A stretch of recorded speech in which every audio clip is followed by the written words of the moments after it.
The Radio Forest Podcast. Hey, Forrest, it's Monroe. Hey, man, how are you? I'm doing all right. How are you doing? Good. You guys got a show coming up with Petty Theft this November in Idaho. How's the road been treating you? Great this year. We've had some really great shows, and we're looking forward to getting back to Idaho. It's been a while. How do you decide what to fit into the set list? Is that changing? I mean, they have a ton of hits. I don't know if you could fit them all into one show, or can you? Well, that's a great question, and that is kind of the rub with the band. With this band, it's such a vast catalog of amazing songs. Tom Petty was so prolific, and his band were so amazing at just churning out just song after song. So it is a challenge. There's kind of like, and this is funny because I read this when they were doing their 40th anniversary tour, their last tour.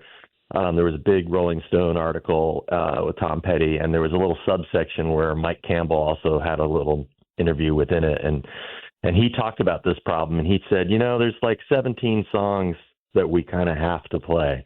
And I was like, that's exactly it. I'm like, yes. Well, of course, they would know that.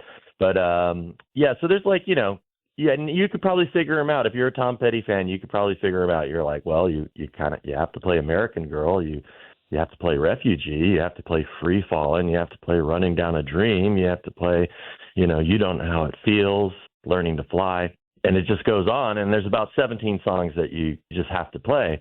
So that gives us about, depending upon the format, and I think we're doing 2 one-hour sets when we come back there to the Revolution Center on Friday, November 13th. So it gives us, leeway for about 6 or 7 songs that are more like the hidden gems, and we kind of rotate those songs. We probably play over 80 Tom Petty and the Heartbreakers songs, but we have to, rotate. You've got the 17 that we always play that people want to hear. And, I Won't Back Down and all of that good stuff. But we have, we like to do some deep cuts, throw in songs like Swingin' or Crawling Back to You or It's Good to Be King. I guess those are all Wildflowers albums, but, we also do, what did we do? We did Casadega recently. We hadn't done that in about 12 years. We've been around for over 20 years now doing this. So, actually, we probably do a lot more than 80 songs, probably about over 100, but try to rotate them in and keep it fresh for us and keep it fresh for the folks that come out to see us every year. Now, if you had to pick as a musician, say you're Tom Petty and the Heartbreakers or whatever, would you rather have be a one-hit wonder and have that one song that people only know you for and you got to play it last of the night? Or would you rather have 17 songs that you have to play and you don't really have room to add a new song? Well, I'll take the latter. I mean, hey, it just makes it a big party, the whole show. People are singing and dancing and getting into it right from the get-go.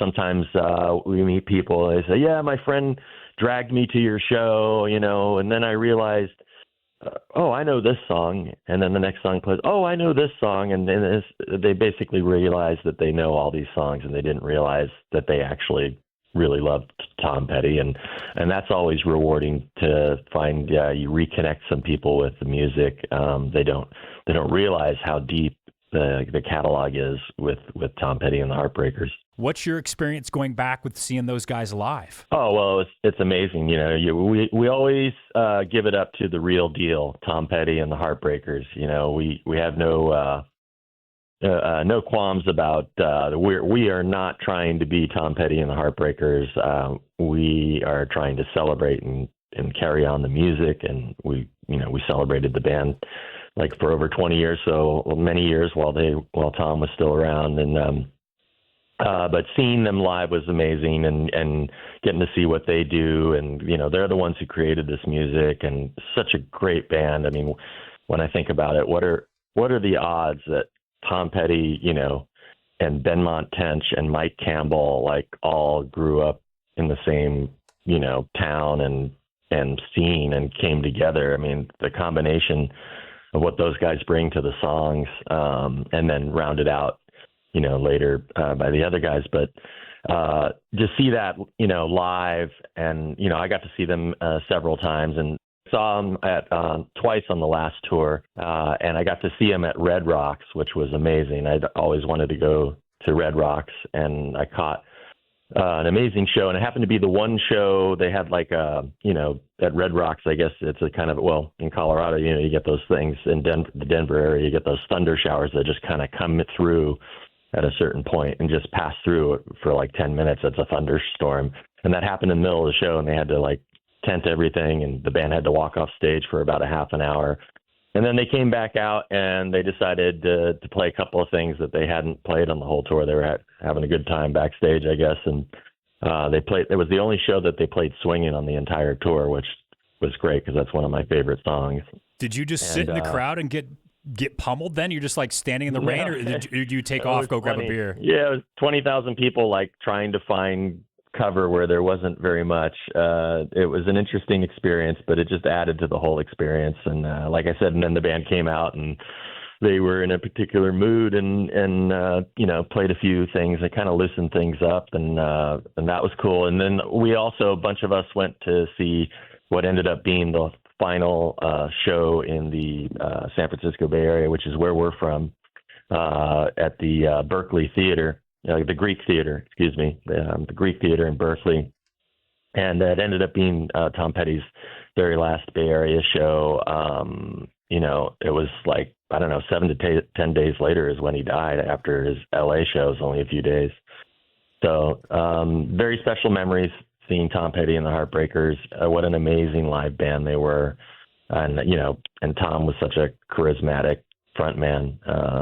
There's just, they're the real deal, Were they aware of petty theft at all? Is there anybody within the band? Surely at some point they've heard something or seen something, or someone told them. Oh yeah, absolutely. I don't know about Tom, but we've had Steve Ferroni has actually sat in with us 3 times on different occasions. We kind of met him through a mutual friend who was throwing an event, and asked us to perform, and Steve was performing with another artist, and our friend said, Steve will be happy to sit in with you guys. And we're thinking, well, that would be great, but probably the last thing in the world he wants to do is sit in with us, But sure enough, the show came along, and we got to meet him. He couldn't have been a nicer person. He's like, let's do this song. We planned where he would come in, and we were performing the set, and we had told him which song we were going to play before he was coming on, so he'd know when to come on. And we're playing the song, and I look over, and he's standing in the just off stage where the audience couldn't see him, but I could see him, and actually most of the band couldn't see him, and but I could see him. And we started into the song before, and I could just see on the look on his face. He's like, I know this song, and he walks on stage a song early, and that really surprised us because we knew he was coming, but not then. So all of us were surprised, and the crowd roared because they were surprised. And so we ended up playing 2 songs, and so that was a lot of fun. And then about a year later, we were doing another event through the same friend, and Steve was playing again, and said he'd sit in with us, and we said, well, how about those 2 songs? And he said, yeah, let's do those 2 songs, but I'd also like to do this song and this song. So, one song became 2 songs, 2 songs became 4 songs. And then the last time, and then the third and last time that he played with us was actually a little over a year after Tom died. We did every year we do a birthday show for Tom, which we've been doing for like 15 years, long before he passed. But now they take on kind of more special meaning, and we always do it around his birthday on October 20th. And we had Steve come up with the band that he was playing with to be on the bill with us. We thought that'd be special. And again, this is just a year after Tom died, and we were playing at this place called Cornerstone in Berkeley, which is literally 2 or 3 miles from the Greek Theater in Berkeley. So we're playing this venue, 5 minutes away from where the Heartbreakers played their last show in the Bay Area, and we have Steve Ferroni in the house with us, and he was so gracious. He introduced the band, which I realized was his first time being able to address Tom Petty fans about what had happened and how he felt about it. And, thanking the audience for the support over the years, which was amazing. But when we were going over the set list, I said, well, how about those 4 songs? And he said, oh, yeah, that'd be great, but I know all these songs. It's true. Good point. and I said, you know what, Steve, you're absolutely right.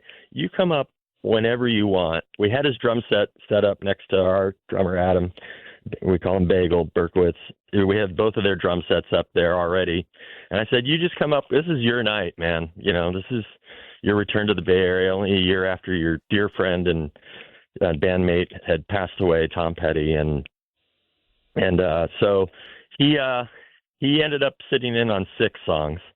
And he also, this is a special venue, has these special VIP booths above the stage. And he and his wife watched the entire show from that balcony when he wasn't playing with us, and it was just an amazing experience and kind of surreal.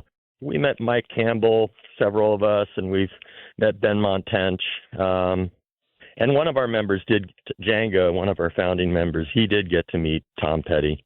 So I'm not sure if Tom was aware of us particularly, but I know a lot of the other guys are. So what do you think about bands touring without any original members anymore? My attitude has changed. I used to be pretty, against it. But now that the doors have closed on certain possibilities, I'm all in. Like Skynyrd and Foreigner are touring in 2026. I've seen both probably within the last 5 years. And live, I mean, they nail it. And it's the closest thing. So now I'm all in. I'm like, let's keep it going forever. Where are you on that? I mean, obviously it's different for you given your background and what you do for a living. Yeah. Well, I don't, at least those bands, those guys played with original members at certain times, and those original members eventually set up. Some of those guys now have, and it's interesting because I'm friends with, I grew up with Peter Keys, who's been touring with Lynyrd Skynyrd for the last 12, 15 years, replacing, I think it was Billy Powell, the original guy. And I have kind of a inside perspective. I was a bandmate with a guy who's now in Styx and several bands, Night Ranger. I have friends that are in these bands.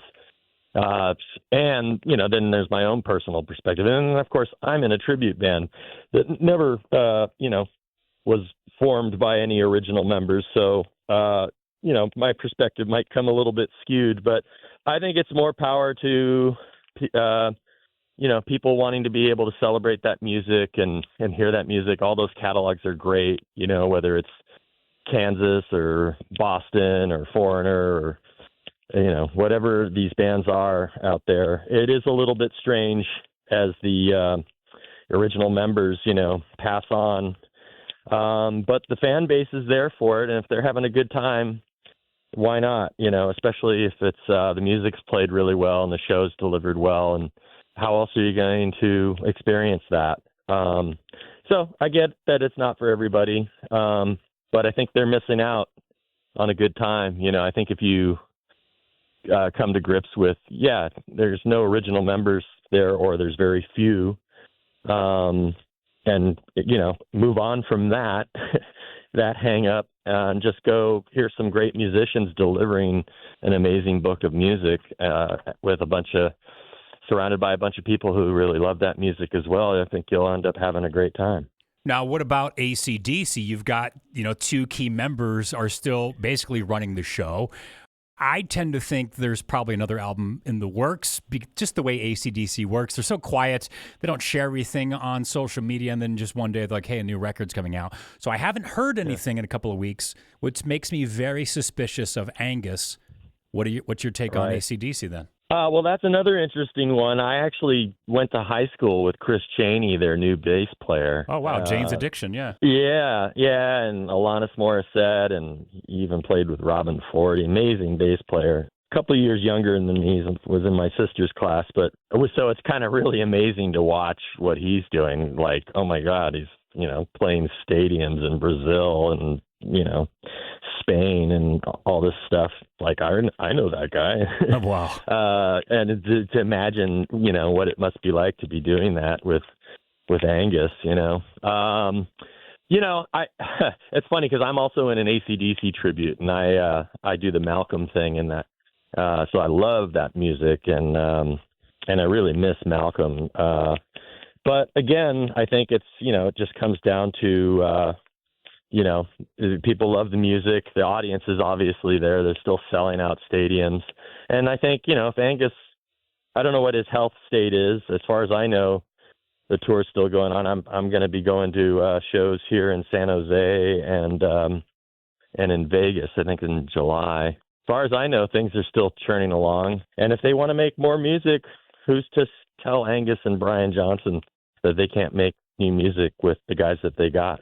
And coincidentally, their drummer, who is Matt Log, is escaping me at this. Matt Log played with Mike Campbell in the Dirty Knobs. Basically left the Dirty Knobs to go play with AC/DC, which now actually allowed for Steve Ferrone to reunite with Mike Campbell, and I believe that Steve Ferrone's with the Dirty Knobs now, which is amazing. Tell me about what is Pennyroyal Studios. Give me some story about that and what's going on there. Oh, that's interesting. That's a little sidebar. That's a company I've been working with for maybe 12, 13, 14 years. We're a company that does boutique collectibles and jewelry, and we get to work with a lot of great music artists because I have a background in entertainment merchandising, music merchandising, and I used to work for several companies as an artist relations manager and sign artists to merchandising deals. And I work with this company, Pennyroyal Studio. So we make stuff for the Beatles and Guns N' Roses and Metallica and all kinds of great artists. I saw like Taylor Momsen from the Pretty Reckless, who opened up for AC/DC, had one of your necklaces. And so there's that. Yeah. Can you go buy then the one that she wears? You're like, no, that was just one for her. I think that was one just for her. Yeah, that's funny that you picked up on that. Yeah. No, generally speaking, what we do is we work with the merchandising companies that work with those artists, and we develop products for them. And then they sell through the artist's web store, or sometimes they sell on the tour. We did some stuff for Metallica's VIP pop-up shops on their last tour last year. We've done a lot of stuff for U2, Paul McCartney. So a lot of the stuff is sold online through the artist's web stores. And as if you're not busy enough, tell me about the beautiful Hang Gang. What's going on with that? You've got some original music. Wow, okay. You've done your homework here. Well, all the guys in the band, while we are in petty theft and been doing it for 20 years, all of us are artists in our own right and do our own music. Dan Durkin, our lead singer, he's got some music he's posted up on YouTube and online, solo music. And Michael Pappenberg is playing with some bands, and Steven Seidler, he's working on new music, and Adam Berkowitz is doing stuff. I think Django's doing stuff. But me and my wife April, she's a great vocalist, and we had never written any songs together up until the COVID shutdown. I know the thing we don't want to talk about, but when we were stuck at home with all our gigs canceled and stuff, we started writing a bunch of songs, and here we are a few years later. We've written over 20 songs, and we're recording our first album, and we put together a band, and we're now calling our band the Beautiful Hang Gang. Our songs is all original music and kind of a mixture of Americana, soul, reggae, and rock and roll. You've been doing your homework for us. Always. Are we getting 17 songs November 13th? Well, no, you'll get those 17 big hits. We'll definitely be throwing in some nuggets. We always, you'll be getting more like 23 songs or something, a couple hours of music. Friday, November 13th at the Revolution Center in Garden City, Boise, Idaho area. Last year, actually, it's funny. This year, I think I think this is going to be the only time we're hitting Idaho. And I think we were in Idaho like 4 or 5 times last year. I don't know why it's only one time this year, but this is the one time to come catch us, Friday, November 13th. Yeah, we're going to hit Garden City, and then we're off to Salt Lake City on the 14th, playing the State Room over there. This time, I want to throw out there anybody who's listening who's seen us before there. They usually have it all seated, and this time, a lot of people have complained about not being able to dance and stuff, and this time they're going to have a nice little dance area in the front. They're still going to have some tables for the folks that want to relax and have a drink and watch the show, but if people that want to dance and get up front, we're going to have that space in the front this time. people love to sing and dance at our shows. Well, Monroe, I appreciate it, man. Petty Theft, November, Revolution Concert House. We'll see you then, dude. Hey, thanks, Forrest. Always a pleasure to talk with you, man. And I hope I get a chance to say hello in person when we're out there.